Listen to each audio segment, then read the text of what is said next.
ટ્રકો ઘાસની લાઈન લાગી ગઈ છે. આ શેનું ઘાસ છે અને શેના માટે છે?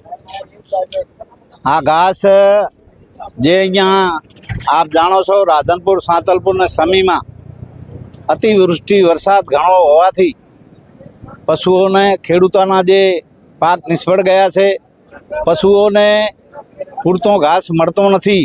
એટલા માટે મેં આ માનનીય મુખ્યમંત્રીને રજૂઆત કરેલી.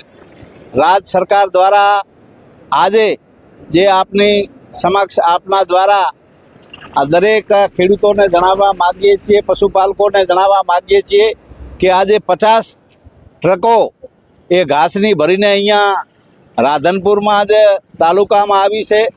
આવી જ રીતે સાંતલપુર તાલુકામાં પણ ઘાસની ગાડીઓ આજે આવી છે અને અત્યારે લીલી ઝંડી આપીને દરેક ગામમાં ઢોરોને પૂરતો ઘાસ મળી રહે, પશુ દીઠ ઘાસ મળી રહે એટલે એવી વ્યવસ્થા તંત્ર દ્વારા મામલતદાર સાહેબ, પ્રાંત સાહેબ બધાએ વ્યવસ્થા ગોઠવીને લોકોને પશુઓને કોઈ પશુ ભૂખ્યો ના રહે એના માટે પૂરતી એ વ્યવસ્થા ગોઠવી છે. એટલે હું આ તબક્કે રાજ્ય સરકારનો અને ખૂબ હૃદયથી આભાર માનો.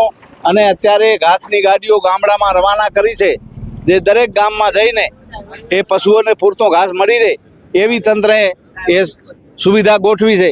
ખૂબ સરસ વાત. આ ઘાસની કોઈ કિંમત લેવામાં આવશે? આ ઘાસની કિંમત લેવામાં નથી આવવાની, કારણ કે રાજ્ય સરકારે, માન્ય મુખ્યમંત્રીએ આ વાત ત્યાંથી ગાડીઓ રવાના કરી છે અને કોઈ એ પશુ પાસેથી 1 રૂપિયો પણ લેવાનો નથી. દરેક પશુઓને ફ્રીમાં ઘાસ આપવાનું છે અને પૂરતા પ્રમાણમાં મળી રહે એવા અમારા ખાસ ધારાસભ્ય તરીકે અને તંત્રએ પ્રયાસો કર્યા છે.